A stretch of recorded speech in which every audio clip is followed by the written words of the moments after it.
thinking it hates me. I'm going to do that. Chris MacKenzie, you're live. All right, we're on. I didn't even know we're back on. Perfect. Well, folks, we're a couple minutes early, so let's just kind of hang out, get warmed up. If you get on early with us while we wait, drop a comment in the field on the live stream, say hello, and let's have some fun tonight and share some knowledge. Excellent. Welcome. I hope, well, we got one person watching. Well, that's what I can see. What can you see on your end, just out of curiosity there? Because you're the sort of the administrator end of it. I think it's the same thing. So it says live in the top corner. It's got the countdown, right, or the timer, or sorry, stopwatch. And then we've got 2 people tuned in right now, I see. Cool. Yeah. 2 people. That's you and 2. Yeah, we could be watching our own live stream. So let us know you're here. Let us know you're here, folks. Say hi. Let us know who you are. Sign in. Put your name up so we know who you are if you're asking questions. Yeah, so we'll, like I said, we'll give it another minute to let people get situated, maybe get a drink or something, get comfortable, and we'll hammer into it just after 7 o'clock, maybe 7:01, and we'll get ripping into. We've got, I don't know, Chris, how many questions did we pick up? I picked up about 4 or 5 questions here that we can kick off, the initial discussion on, and hopefully that prompts some more questions. Yeah, exactly. And I've got 3 as well. If it's anything like our last session, we had 50 odd comments there, and I think we had a half dozen questions come in live during the call too. So we'll address we'll give the priority to the people that have pre-queued their questions, but please throw in questions, say hello, anything on the top of your mind about landlording in Alberta here. Let's get situated. Let's figure this out, and yeah, we'll rock and roll and have some fun. Oh, someone says they're here drinking, cooking. Perfect. Love it. And then we got a awesome guest lined up. I'm super stoked. I was actually going to keep it a secret and have come a cliffhanger surprise, but Chris kind of beat me to the punch with a little bit of a sneak preview. So we've got Hazen coming in right at the last part of the show. He's going to wrap it up hard for us, and he's got some pretty cool knowledge he's going to share with us as well. And I'm looking forward to it. As I've noted before, I've been fortunate enough, I'll knock on my wood again, that I've never been through the process yet, but there's lots of great information we can learn from Hazen, so I'm super stoked about it. I'm going to prompt Hazen here. I hope he tells just a couple little stories, because he's had a couple here where, you know what, they've been kind of hair up on the back of your neck stories. And I know he's kind of listening here right now. So there's that one that we've talked about, Hazen, if you're listening, that you did just recently that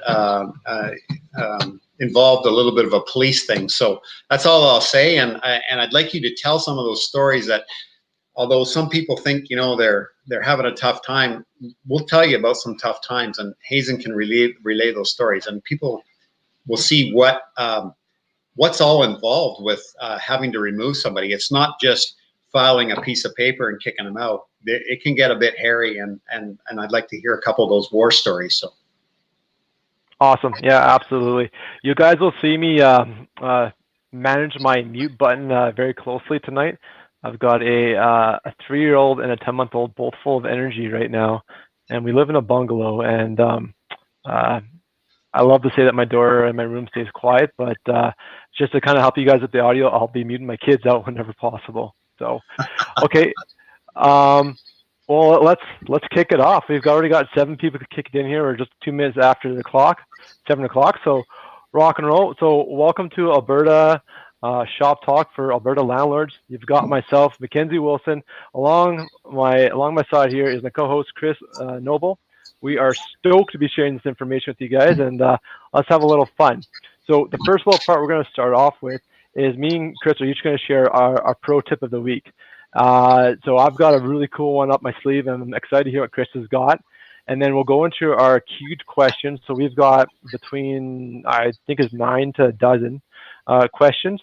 And then we've got Hazen lined up here. He'll come around the last part of the show, and we'll wrap it up.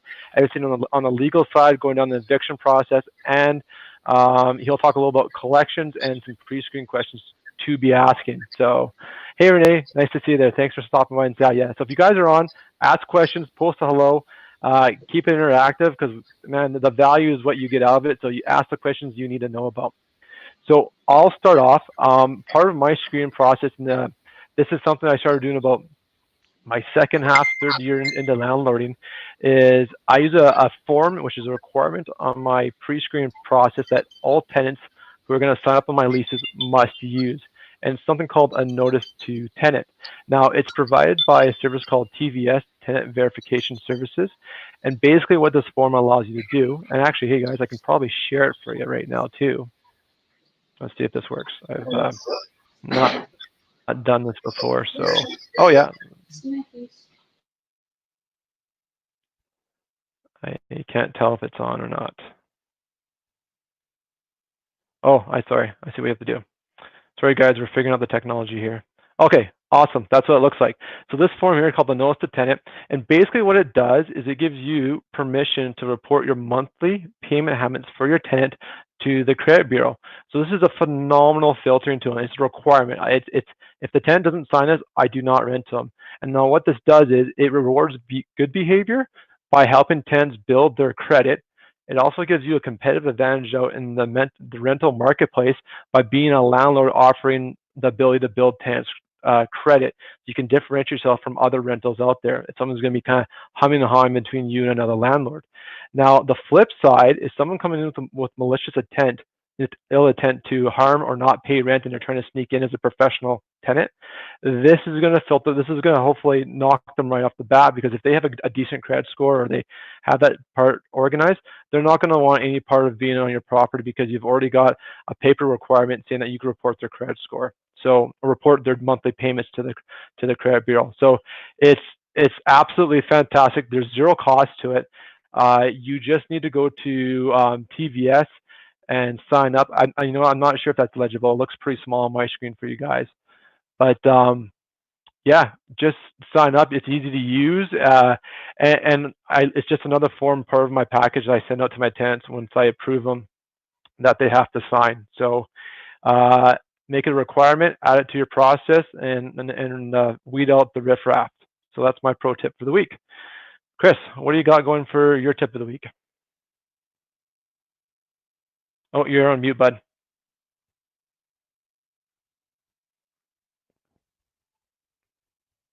You're still on mute. Sorry.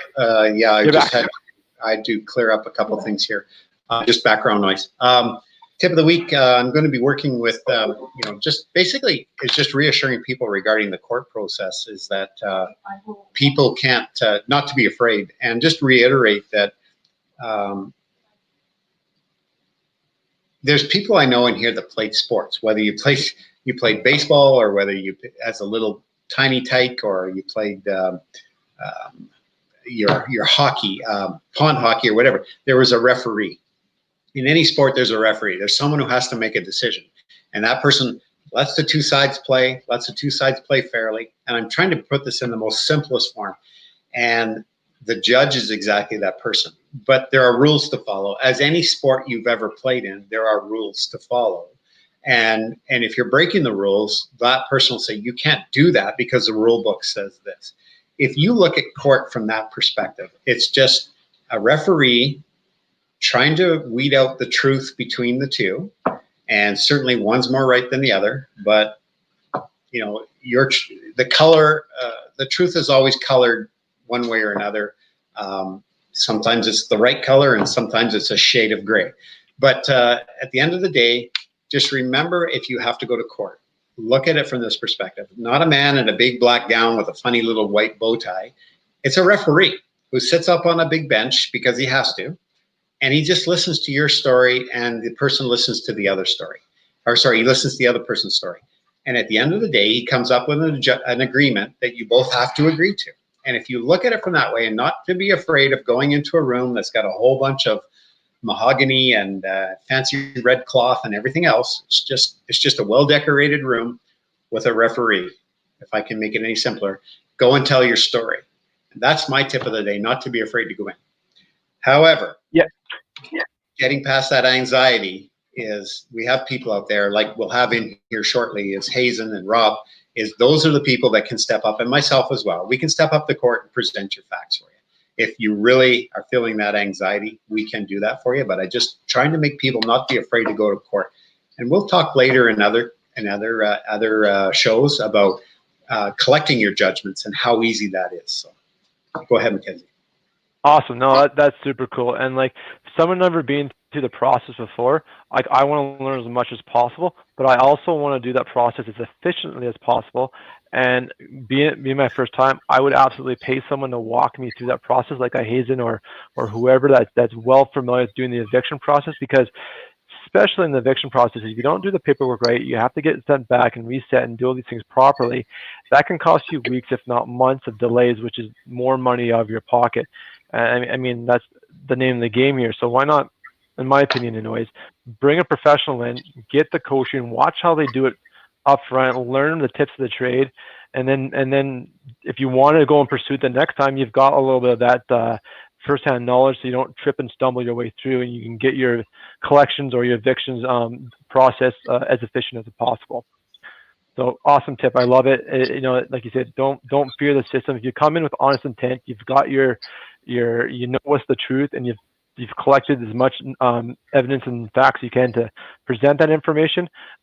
You're standing on good ground, and there should be no reason why you shouldn't see the results in your favor. So awesome, great stuff. So Chris, how about you grab one of our first questions here and fire them through, and then folks, yeah, we can see you guys chatting on the live stream. Thanks for saying hello. Jump up, ask questions, look for clarification, and let's get your answers going for you guys for sure. So yeah, I do want to just the tiniest little thing, and just add to what we're saying is that people think they got to have a lawyer. A lawyer is going to charge you $450 an hour to be there for you. And if you do the math on that, first hour is consultation with you. Second hour is looking at your package. The third hour is maybe going there. So now you're already $1,300, $1,400, $1,500 in. Paralegal services, which Hazen will talk about soon, and Hazen, put this in your notes to discuss, is what the actual cost saving is to have someone be your agent for court. And that's what we do, myself, Hazen, and Rob, is we're your agent. And do it for a flat fee all in. So this is something Hazen will touch on later. So moving on. You want me to hit my first question, MacKenzie? MacKenzie muted himself. Did you throw a person post us, mention their name, say thanks. Okay, so first one is... Nope, I should be here. Oh, I got you. The first one that's coming at you here is regarding pets. Who talked to me about pets? Was it Renee and Sherry Lynn? I think we're talking about pets. So it's a monthly deposit on pets. So sorry. Renee, yeah, Renee had the question. Renee. So we have, you know, do you take a pet deposit? Do you take a monthly fee? You know, it's kind of a wide open topic. There's nothing set in stone on that. So first, you're going to have your damage deposit or security deposit, or your deposit against your first month's or your deposit against the rent. That's your first and foremost priority. After that, then you'll start taking, a lot of people will take a non-refundable pet deposit. And that can be whatever you decide, because there is no guidelines on that. And MacKenzie, correct me if I get astray here on any of this. But let's say you take a $400 non-refundable pet deposit. That's fine, you take it.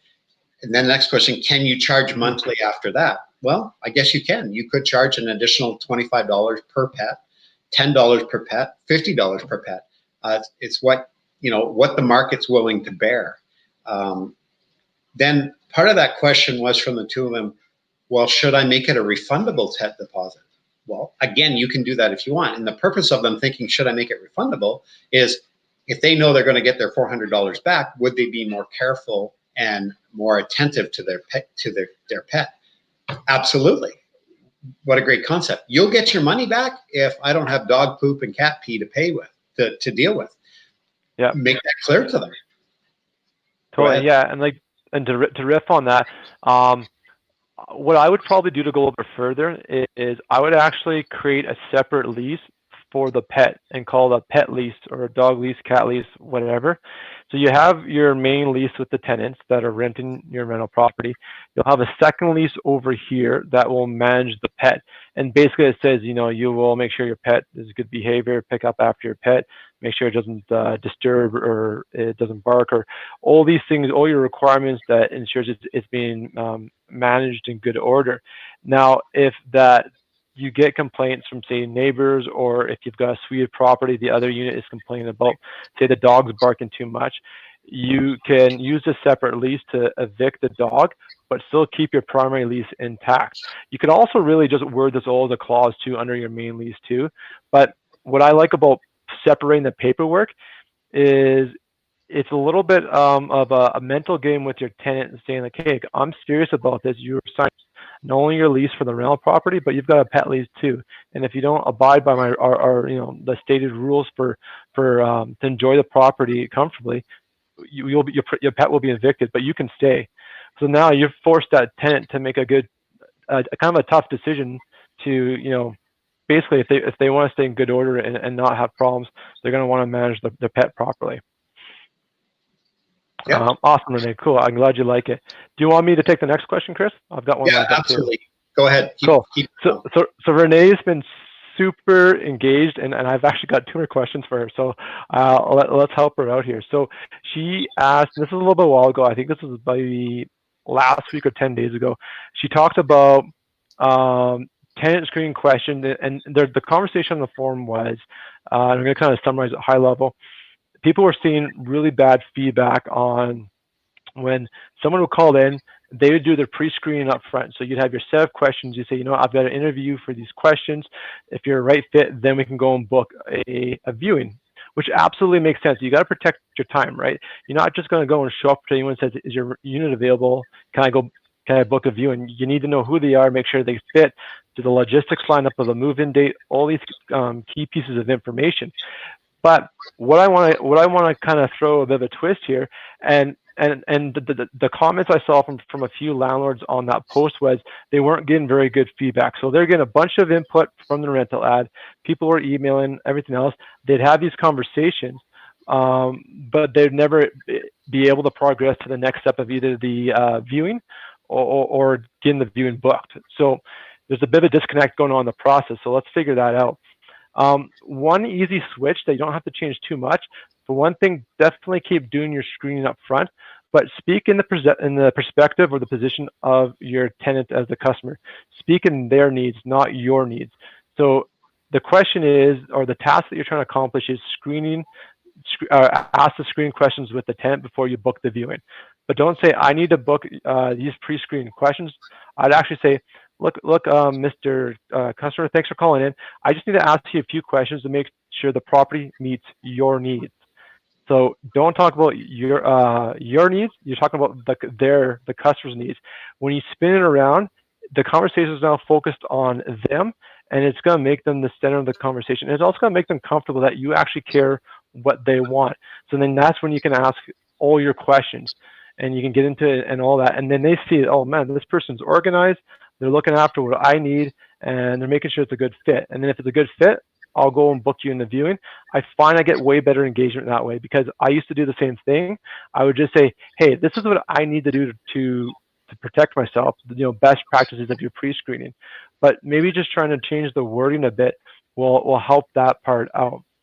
Yeah, do you want to add on that one, Chris, as I take a drink of water?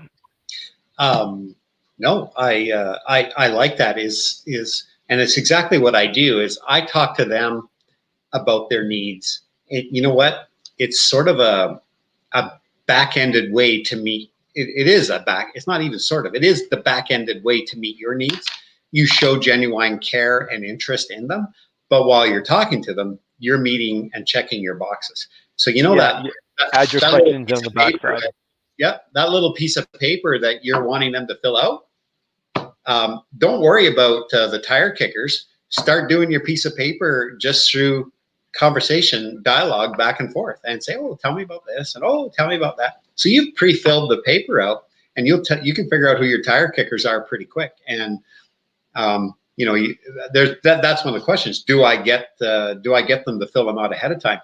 Just get on Yeah, the phone. Don't waste your time with that stuff. Get on the phone and ask the questions. totally. And just to riff on that, if there's a disconnect in your process, so now most of the places we can advertise in, so let's say Rent Faster, Facebook, Kijiji, you can see the number of hits your ads are getting on a daily basis. So if you're getting 30, 40, 50 hits a day on your rental ad, but you're not getting any phone calls, there's something wrong with your ad. You are either not priced correctly in your market, the pictures don't show well, your description's not quite there. There's a disconnect going on. If you're getting lots of hits on your ads and lots of phone calls, but no confirmed viewings or bookings, well, then the disconnect a little bit further down. Maybe you're setting too strong expectations on the phone, or something isn't worded correctly, or when they talk to you, what you had advertised in the listing isn't the same message you're presenting on the screening call when they start asking about the property. There's a disconnect along the way. And the same thing, you can keep going on to the viewing. If you're getting lots of viewing or lots of hits on your listing, lots of phone calls, viewings are being booked, people are coming out, but then you're not getting any applications, well, then now there's a disconnect from what your advertisement to what's actually being presented in the property. And it has to be consistency along that entire flow of screening. And if you don't have that, you're going to have some frustration and have these disconnects along the way. So trying to read in your numbers a bit and where you're getting, how far you're getting down the food chain, and try to change either how you're presenting the listing. Make sure the pictures and how you present it actually represents in real life, in person, what your rental property looks like. And as long as you're delivering what people are asking for and they think they know what they're getting, if it matches, you're going to get great feedback through the whole process. So sorry, that was kind of a random tangent. Now I'm going to move on quickly. Renee's second question was talking about credit checks, how to collect the information. Do I need to go to the police station and all this other different stuff? There is actually a multitude of answers this way to do this. And Hazen actually provides this service as well. He does credit checking and background checks too. So I think he's going to have some great feedback as well. But just at a high level, there's actually third-party services you can use. So I'll just name a bunch here. There's neighborly.com. There's tenant verification services. There's Single Key, and I believe there's two others. I think it's like rentcheck.ca or something like that. Sorry, don't quote me on that last one. It's not quite there. And there's like Rent Credit Corp or something like that. Basically, they all have applications along the process. So I'm going to use Neighborly, for example, and same with Single Key. To do their process to get the credit check done, you first got to sign up and get a landlord account. And this typically means you got to prove and provide a driver's license or a photocopy of your ID. So it can take up to 24 hours. So if you're going to get set up on any of these services, do it right away. So then your tenant's not waiting to get the application down the road. Secondly, at least for Neighborly, for example, you go and log in, you put the information on your property, you build out the profile once, and then when someone inquires a rent on it, you just go send application, you fill in the name field, you fill in the email, and you fill in the rent, a few variables, and you click send. An email goes off to the tenant, they get a link in the email, they click on it, they fill out all the application online. You don't personally collect any of the information. Neighborly does it all on your behalf, and then you get a credit score plus an application, plus you also get a copy of the photo ID of a government issued ID. Plus you also get a picture of their pet. So again, if you're allowing pets in your rentals, you actually know which pet it is, because I've had this happen where I've had a nice lady have one cat when I first let her move in, and I came in on her second or third year, and the cat went from orange to brown. So cats got swapped out. So it's good having all this documentation along the way. Now, a complaint I see from people using some of these tools is that they don't like the application that's being used because it misses some key information. So I just use it as a pre-filtered step. If you've got more questions you want to ask, and Hazen's going to get in some great information on what to be asking, you can collect that separately. It doesn't have to be all in one go, but the process is so easy. It removes a lot of time management off your hand at the get-go to do a lot of pre-filtering. And if someone's willing to spend 15 minutes to fill out this Neighborly application, you've filtered out the tire kickers that aren't willing to do that. So, sorry, I went really long there. Chris, do you want to tie in on that one? No, I just got to spin it into something a little lighter. This brown cat versus yellow cat thing, isn't a seasonal thing? What's that? Sorry, I cut you off. Isn't that just like, didn't the cat just change colors because of the season? Oh yeah, and got fatter too by about 20 pounds. Yeah, so it was like I was like, okay, you've changed your pets here. Just I don't mind. It just would please. I don't like find surprises, and yeah, and I really emphasize clear communication with my tenants. So yeah, I could kind of go down a rat's nest on that one, but yeah, okay. We got So a question pop up. Sorry, I got to interrupt you there. We got a question pop up from Nazim there who said, please cover fees on credit checks and criminal background checks and the best way to conduct them. Maybe you did cover that already. Yeah, well, so every there's about 3 or 4 online services that you can use. They vary from the low side of 14, $15. I believe you can do a TransUnion identity check at TVS, up to $30 for the full package for the credit check inside. And then if you want criminal checks as well, it's like almost another 20 to $30. So cheaply is around 15, 20. It goes up to as high as 30 to $50, depending if you do both credit and criminal background checks. So just kind of things to note on that. And really, every online service probably has a little bit different process in collecting that information. So it's worth kind of hitting the websites and checking them out. Sorry, I'm looking down here reading the question, and I got to talk back up the camera. So if you want me to, you know what, that might be a good, I might make a YouTube video on that and just kind of review all the pros and cons of using the different services. So thanks Nazim. I'm gonna actually do that. So let's hop on the next question there, Chris. I have one of my questions carried over, so I'm going to go to that one here. Delia sent a question in, the length of time to court action. That's what I know. So basically, how long do you have to go to court?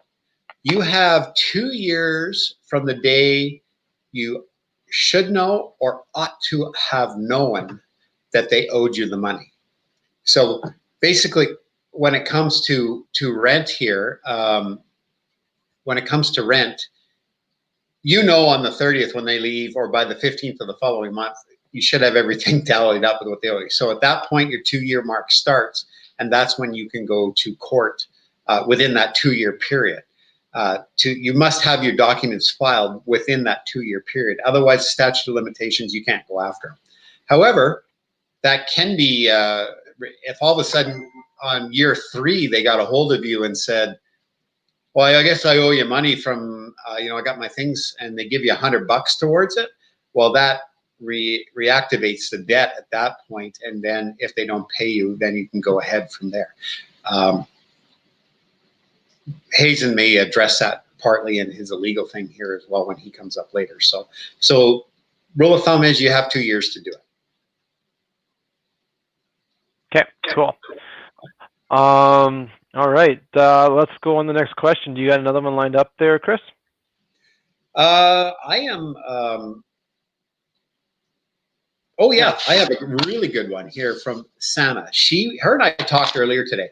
What she had going on at her place was a renter owed her some back month's rent, and she filed with the RTDRS to go to court. Last minute, renter says, hey, look, I'm going to make a deal with you. I'm going to pay you on the 1st of June, the 15th of June, and the 30th, and I'll leave on the 30th, but I'll have you all paid up. Okay, she says, that's fine. So she canceled her RTDRS hearing. So here is a whole different spin on this. When you're going into one of those hearings, well, hold on. So let's identify the problem first, Chris. So okay. She's in arrears. Her tenant's in arrears. She files to start the eviction process, everything else.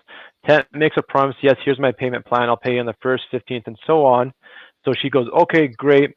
She cancels at that point in time before she's collected money. She's canceled her the paperwork or the eviction, the hearing, and then what happened with the tenant? Did the tenant not pay after the fact? Thank you for correcting me. I just want to say is because knowing the whole story in the back of my head, I start jumping ahead. So it's good that you didn't know the whole story because now I know I wasn't getting through. So the tenant hasn't paid but said they will pay on June 1st. So she went ahead and just stopped everything and basically trust the tenant's going to they've made the arrangements, so they'll make the payment.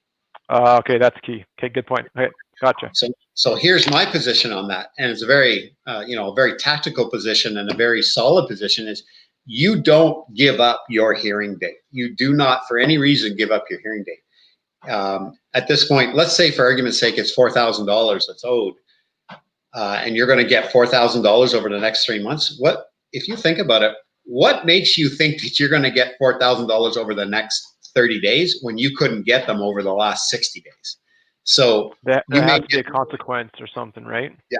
So what you do is you go ahead with this hearing. Absolutely go ahead with this hearing, and you get a judgment. Now this is an arbitration. So at the end of the day, you're going to tell your tenant, you're going to say, I'm going ahead with this, and we're not going to I'm not going to act on the judgment at the end. But you agree that you owe me money, so you'll tell them you agree, and you talk ahead of time, well in advance of the hearing. You're both going to go in. They basically agree that they owe you the money, and your hearing's probably going to be a whole 13 minutes or maybe 3 minutes, and you get your judgment. But now you have what I like to call a little piece of paper. It's your security blanket. It's your judgment to hold. So now you're going to hold this judgment until you need it. So on the 1st of June, of the $4,000, let's say they owed, they're going to give you, their agreement was to give you $1,500.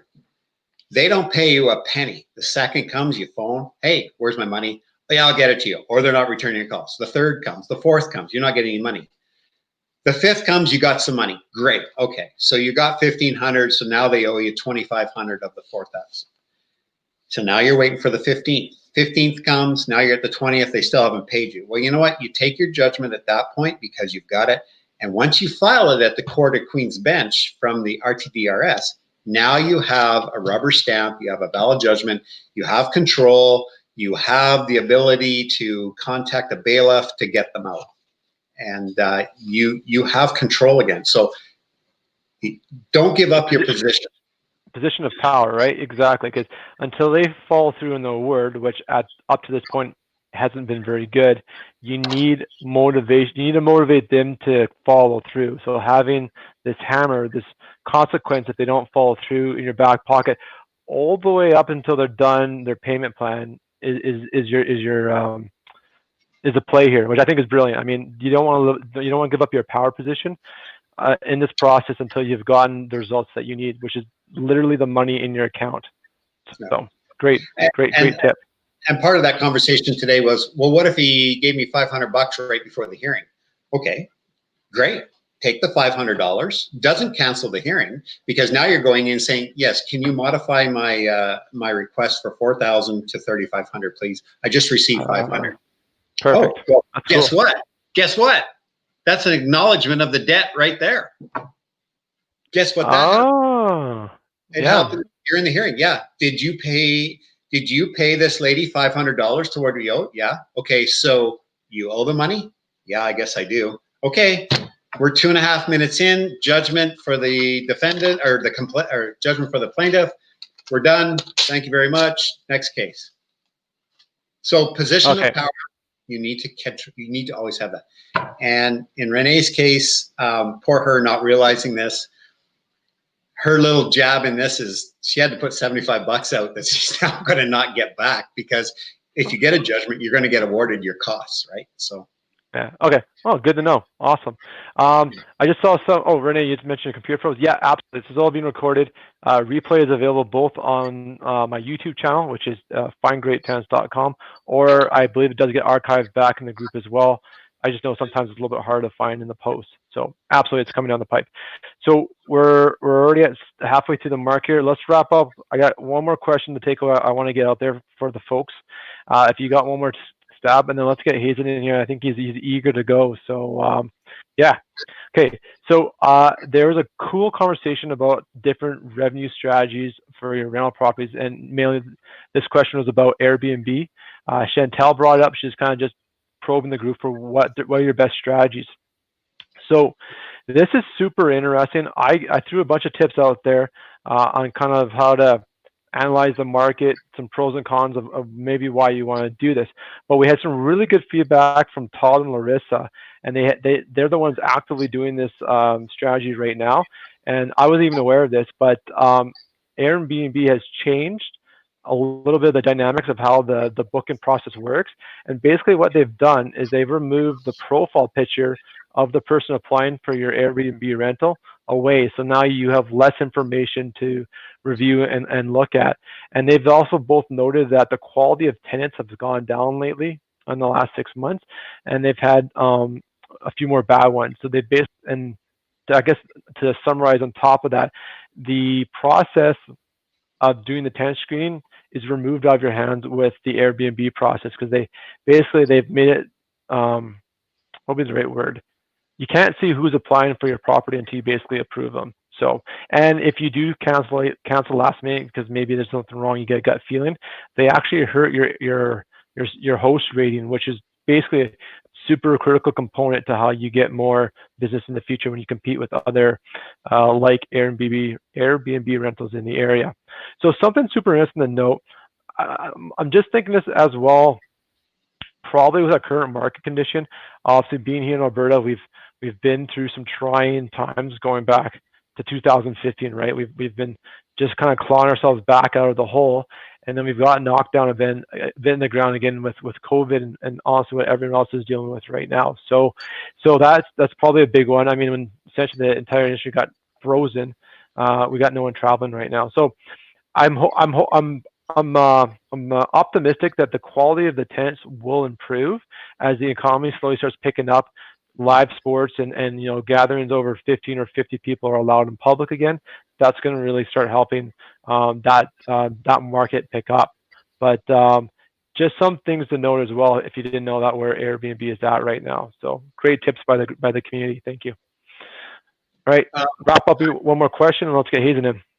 I'm not sure if you're seeing on our page because they're not coming up on the thing here. But Brennan asked a question here. He said, at this time, since the whole COVID-19 ongoing, is it safer to file with the RTDRS or wait until court opens? You know what? Go with the RTDRS. It's had some very good success. In fact, Hazen has had butted heads and managed to.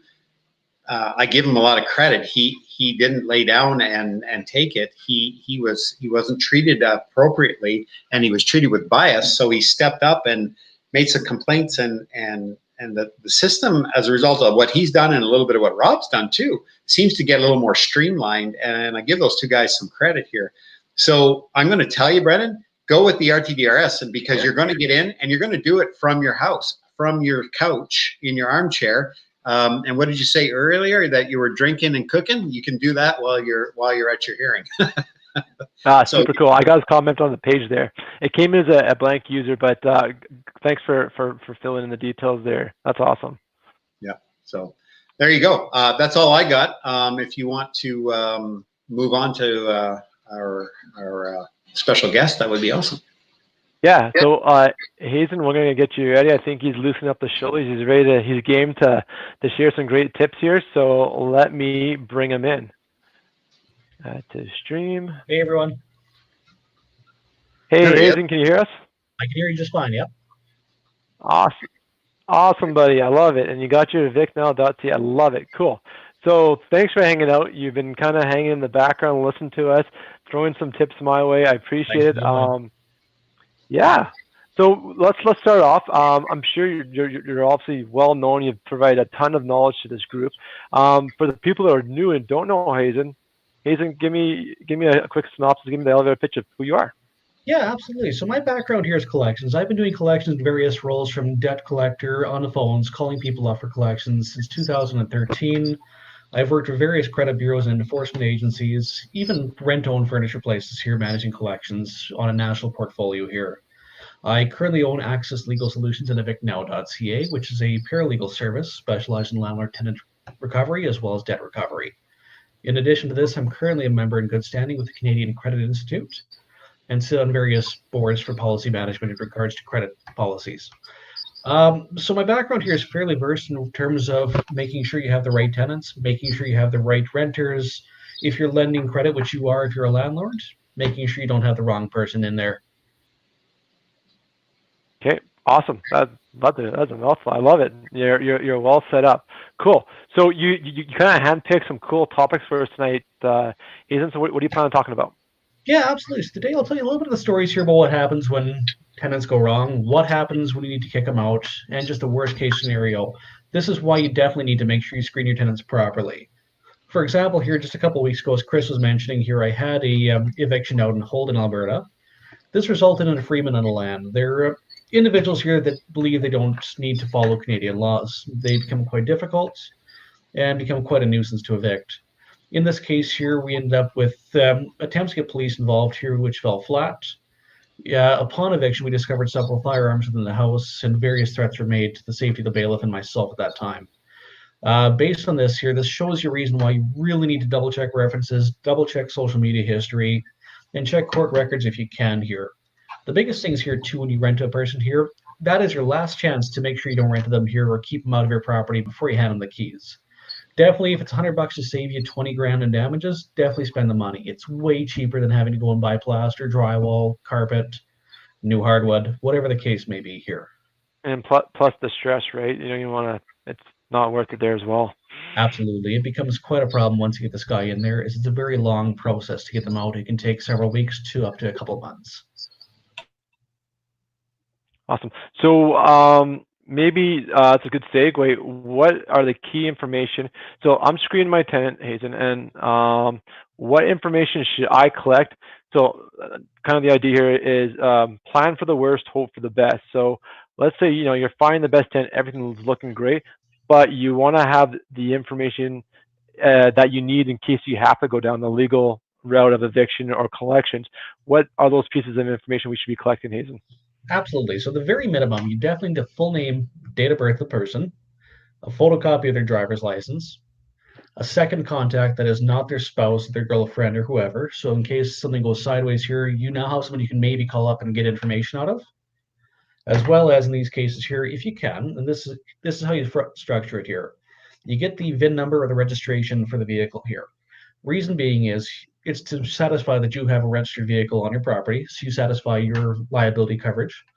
And it also allows you a VIN number on the vehicle. If they go sideways, you can place a lien on it once you get your judgment. Oh, cool. Pro tip right there, everyone. That's a great tip, Hazen. Can a license plate be a part of that, or is it really the VIN that's the go-to piece there? The easiest way is always the VIN. To get a license plate number, the registration information is a very long uphill battle, and you need a special authorization for the province of Alberta to pull that information. So Okay. a VIN number is always your go-to.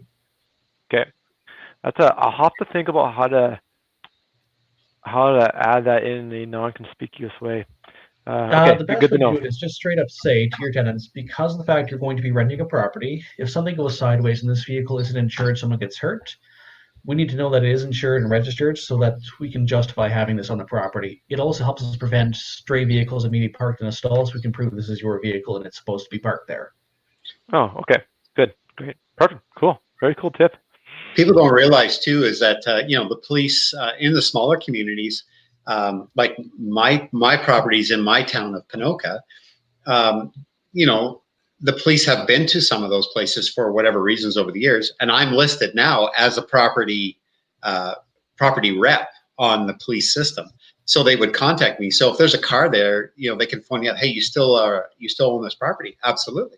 There's a car here, and I go, oh yeah, the serial number should be ABC123, and they go, yeah, that's the one. I said, okay, it belongs to this person. So due diligence as a landlord and documentation say, I need to know what vehicles are yours, because if I should get calls or something and you're not here, I need to be able to say, yes, you've registered that vehicle with me as part of your responsibilities when you're renting from me. Oh, okay, well, that makes sense. It's all in how you deliver the message.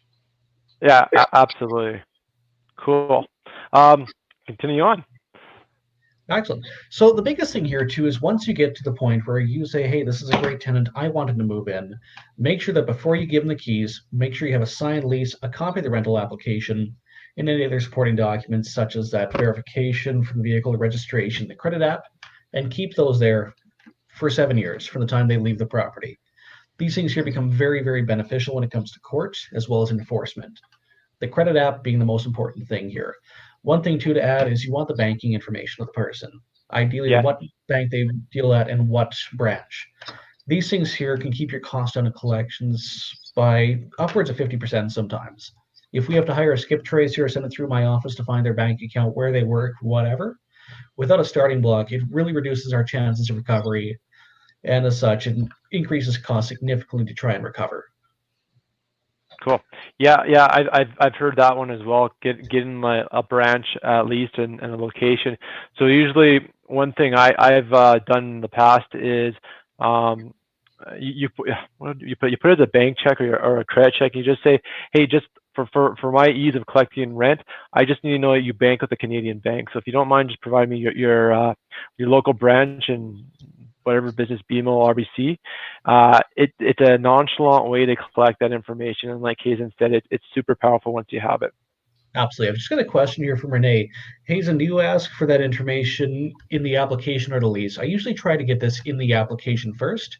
From there, it allows you to fill in the blanks on your lease as well. It saves you a bit of steps there, so you're not going back and forth to get information.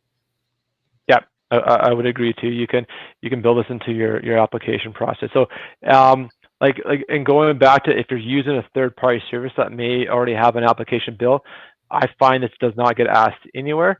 You might be, if you go and you like them and you start going down to sign the lease, maybe at the time of the lease, just add a few extra information that to say, again, that's why you need to collect information. It's just a verified Canadian bank or banking for ease of collecting rent or whatnot. So Absolutely, yeah. cool. Excellent. Yeah, and to go on from there here too, the biggest thing is once you've got a person in the property, it can be an uphill battle to get them out. Make sure that you've got that information up front here. Ask lots of questions. An extra 20 minutes or a day or two having your property vacant is well worth it if you have to kick someone out here and it's going to take you 2 months of losing rent and the damages and all that. It just certainly isn't worth it here. Yeah, I'm totally on board with you there. Cool. We have a new question popping up here. One of my tenants has a construction trailer for their business that he parks on the driveway. Is there a way to put a lien on it? That depends on what the property is registered as. If it's someone's property here in their personal name, or this person owns the company and you have judgment against them, you could most certainly put a lien on that through a writ of enforcement. This is a post-judgment step. Once you have your judgment, there's forms you have to fill out to do so, and file that with the Alberta Registry Office, where you get your motor vehicle registration renewed. So in a bit of a roundabout way, there certainly is ways. It really depends on the circumstances as to how that's registered and who exactly owns it. I got a question for you, Hazen. Yes. Strategically, so John Doe rents from you, but he has John Doe Construction. Can you put John Doe Construction as part of your lease in addition to? Because he's kind of running a business. So will that then, by having that on there, he can find a way to write that cost off. You can swing it that way, but now it provides you access to other assets that he and the company own. Certainly. So depending on how a company is structured, if you've got a lease in a personal name, you basically have a right to take the assets of the company. For example, seizing the shares of the corporation and selling off the assets of the corporation. Under the Civil Enforcement Act and the Business Corporations Act of Alberta, if a shareholder is sued and is liable for a debt personally, you can take the assets of his corporation by seizing the shares here.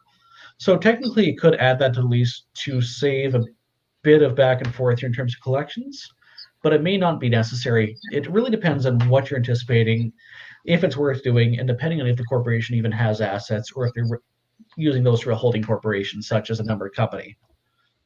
But again, it's all in the approach. You can say, hey, if you're going to be parking your trailer here, is this a bit trailer? Yeah. Ask to say, okay, how is it registered? Well, is it registered to you or John Doe Construction? Okay, well, I'm going to put John Doe Construction as part of your lease. And who knows, maybe your accountant can write that off. Oh, what a great idea. At least you've got it on there. You're planning ahead. Who cares whether it works for him or not? It's all about you as the property owner and what safely protects you. So that may or may not work, but it's a strategy to try. It's certainly worth it, absolutely. There's nothing wrong with having additional people on the lease that are liable should they go sideways here. If you've got, let's say, John Doe and Jane Doe, they're a couple here and whatnot, but they also have a buddy renting, name the buddy as well on the lease. If any of them go sideways, you can go after all of them. They can fight it out between themselves to see who has to pay the debt or what. At the end of the day, a person is jointly and severally liable if there's multiple people on the lease. That's a fancy way of saying if there's 3 people here, You're all on the lease. If one of you defaults, the rest of you are also on the hook for the debt. Yeah, exactly. Three bank accounts to go from instead of two. Why not? Increase your Absolutely. odds. Yeah, I love it. That's brilliant. Nazim, if you want to kind of elaborate too on your trailer thing, if there's more to the situation, feel free to pop in that question. We'll try to answer it for you. Hazen, I guess, do you got any more information you want to try collecting up front, or what do you think you got next for us? Those are pretty much the biggest things here. You need to add any further information you can get, where they bank, if they have savings, if they have investments, vehicles. Be fairly generous in what you ask. The biggest thing here, this is now your chance to really find information that may help you down the road should someone go sideways here. Hey, what do you drive? What kind of vehicles do you like? Where do you hang out? What do you do for work? Ask these kind of things here. It helps you, let's say, for example, you've got someone on the property to recognize, let's say, a guest, they've overstayed their welcome. It helps you identify who this person is.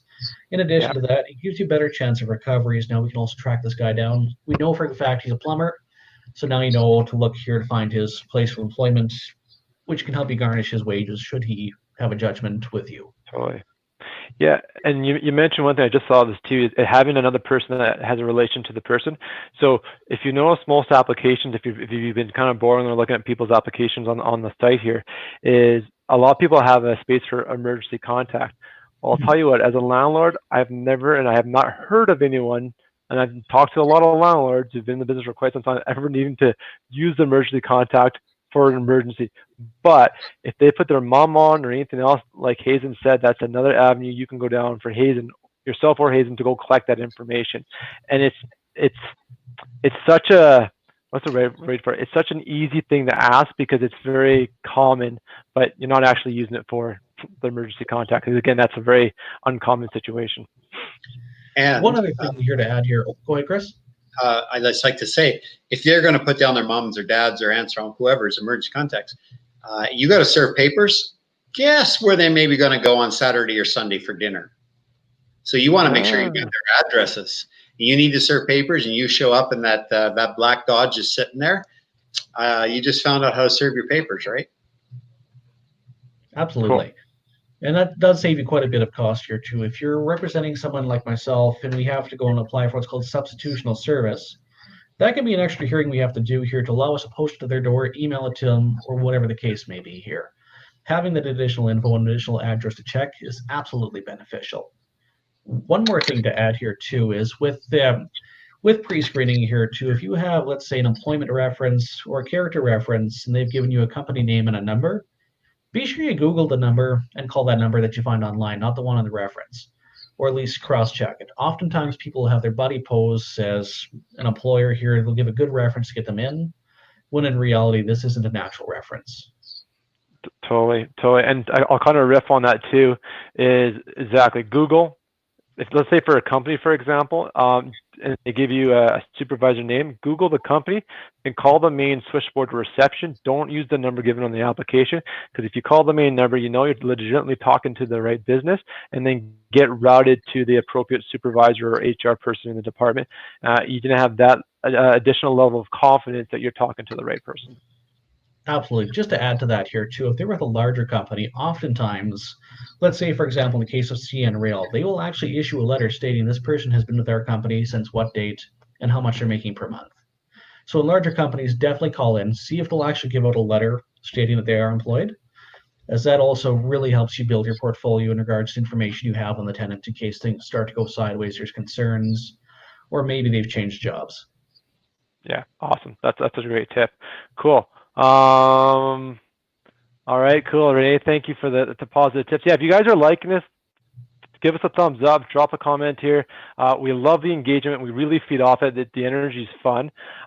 We're probably about 8 minutes out from wrapping up. Let's have a little bit of fun. Let's kind of switch some angles. Let's just talk about, I don't know, just some crazy experiences. So, Hazen, I'm going to throw this one at you. I can't even imagine. I mean, you just talked about a guy had guns on their property that you went to. Like, that is gnarly. That would just, that chills me out. So, I'm going to throw a question. Let's see here. What's some of the craziest houses you've seen in terms of damage, or what's something that sticks out in your mind that you've been like, oh my God, I just make the skin crawl? So I had a rural property out towards Drayton Valley here, and this guy here, lovely blue collar guy, nice guy to chat to. You get into the house, he hasn't paid rent in 3 months. He's skinning deer downstairs for all his buddies. There's blood Wow. everywhere, and it's Nice. just a mess. The In the smell house. there, I'll never forget it. It had been not cleaned in probably, I'd say, several weeks. It's Yeah. just absolutely disgusting. The other ones here typically are the meth heads that you see. They just collect every piece of junk. They'll pick it Yeah. out of dumpsters here, and it just piles up. Like it is absolutely disgusting to go into. You keep your shoes on. You buy cheap shoes from Walmart. You have to burn them afterwards. Oh man, It's certainly not fun. that's gnarly. And that was in a house that they're That skinning was in a deer. house. Yeah, that was actually Oh. a condo. The neighbors were complaining about the smell. Oh. Wow. Well, I've never seen that before. Oh. Yeah, we had Chris, one how about here you? up in the Edmonton region as Oh. well. Here, this is probably about 2 years ago. Actually, on New Year's Eve, we did the eviction here. A brief background story without placing the file here. The landlord had passed away from doing meth with the downstairs tenant. In the year's time since the bank actually got the court order to evict everybody, 16 people had moved in. They had erected basically bunk beds, 2 sets in each room. They've installed a commercial grade fire system. It was quite the wild surprise. This is the Bonnie Doon area of Edmonton, if anybody's familiar with that. They put a commercial grade. Why would they want a fire? Like just for safety? For they have so many I'm people in the not quite house? sure what's going on. It basically turned into a flop house. To this date, we Oh. can't figure out why they put it in or what they were doing. Frankly, I don't want to know. Yeah. That's gnarly. That's okay. Crazy. Chris, yourself. Give me your wildest landlording story that you've or just something that sticks out to you. Oh, I think the funnest part was when I had a tenant decide that they were going to leave everything you could possibly think of, couches, chairs, beds, everything. I managed to tee up a trailer, filled it up, found out where they lived, and drove the whole trailer load an hour down the road, backed up on their lawn, and dumped everything on their lawn for them. So Nice. I love it. yeah. We got a straggling question come in, so let's hit them up and help them out. We don't know who it is, but it says, should all landlords essentially be using the exact same lease agreement? Jason Byers wrote that one. Oh, okay, great. Thanks, Jason, for the question. Who wants to take a stab at it? Chris, Hazen, what are you guys thinking? Hey, so in this case here, it really depends on what the type of property is. No two leases are the same. You always want to make sure that you at least have the basic details covered. What type of property, what type of lease, is it month to month, is it a periodic, year to year, what the rent is, what the damage deposit is, and describe the property if you can. No two properties are the same. You always want to define as much as you can in the lease. If you go with someone like, let's say, Arla or whoever, they have their standard forms. They're a great starting point if you're a new landlord. Over the years, if you can, talk to a paralegal or a lawyer here and see what they can do to at least get you a better lease, especially as you build your portfolio and add doors to your group of properties you're renting here. Cool. Chris, what's your take on that? Oh yeah, absolutely. The basics of a lease, the very simplicity of it is the same as long as it falls in line with the Residential Tenancy Act. You can't just start making up a whole bunch of crazy stuff if it's not going to fit into the Residential Tenancy Act. At the end of the day, that's your Bible, and that will trump you every time. So fit it into there. However, there are a few things that you can modify, and that's why, yes, some of it will be different and not everyone will be the same. But the very basics of it, and that's a very simple part, will be the same. But after that, you need to tune it up to match your own specific situation. Just a point here too on leases here. This comes back to debt collection here. If you have a section in your lease here that speaks to what's called recovery costs or enforcement costs, this is very beneficial. What this means here is you have a contractual agreement where the tenant, if you have to go to court, they are liable for costs.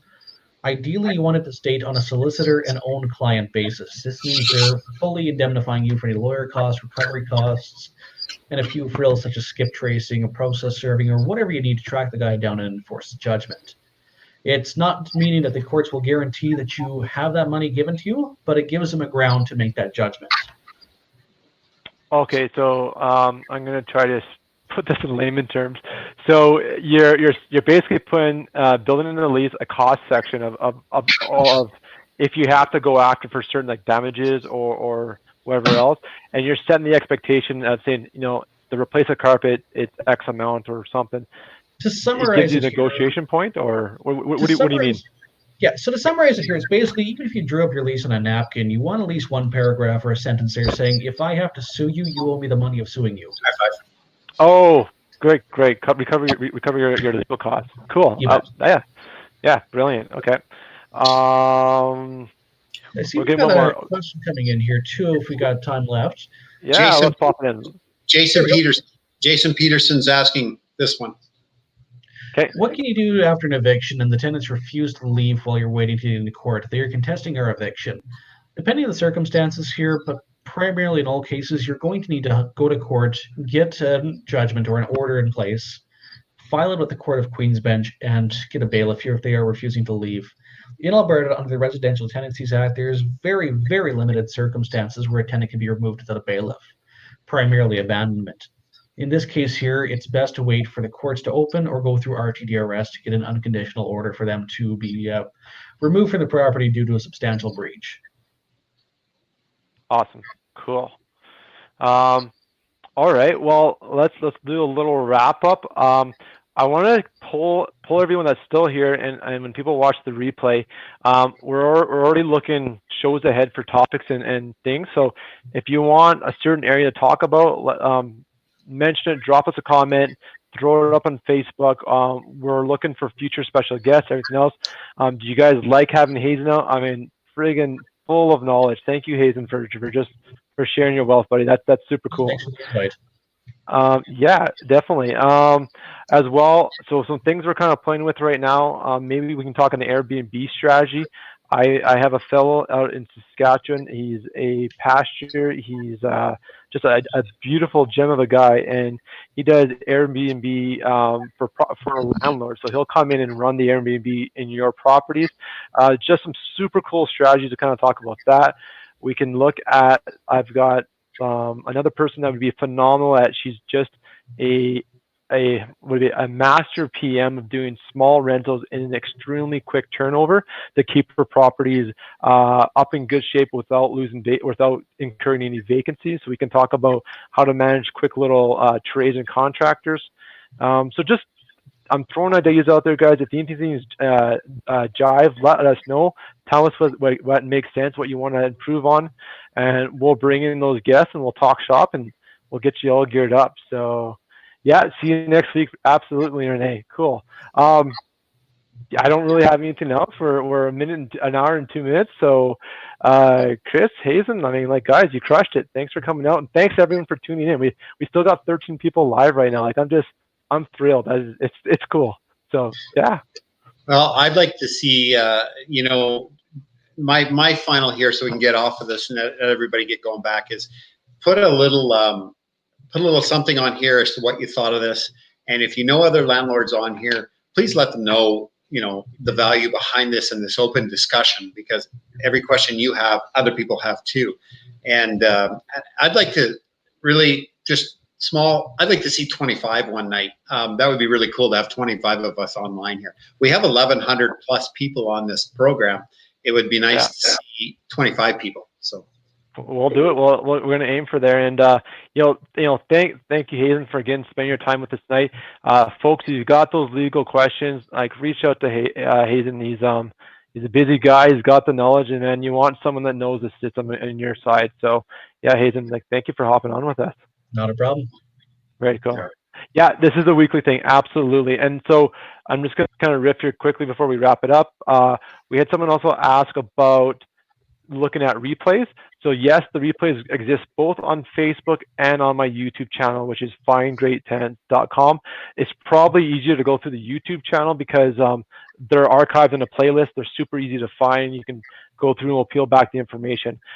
As we build up this content in this live streaming series, I'm going to put some sort of filing system together. So if you're looking for that one question that Hazen or Chris mentioned 4 months ago, and it was a great thing about whatever topic, I'm going to try to keyword everything as best I can so you can streamline back to that video, go to the 45-minute mark and watch only the 2 minutes you need so you're not wasting your time. That's the value that we want to bring to you guys from this group, and we really want to just get great quality. 100% Wednesdays at 7 p.m. Yeah, we've picked Wednesday so we don't interfere with long weekends and all that and holidays. It's every Wednesday 7 p.m. Mountain Time. We're going to talk shop and we're going to nerd out and just say, Hazy might talk about the latest fire he put out, and then Chris might talk about how to structure a statement of accounts, like whatever. I'll talk about screening or just great tips along the week. And there's so much content also on the Facebook group. We're getting a little bit better. We're going to be brushing up this format, so it's going to get just better and better for you guys. So, yeah, you guys rocked. Thank you very much. We'll wrap it up at that, and you guys have a good night. Enjoy your Wednesday. It's still nice till I've got light. I might have to go sit in the porch and have a nice cold bevy. See you, everybody. Thanks for tuning in. Take care, guys. Okay, bye-bye. Bye.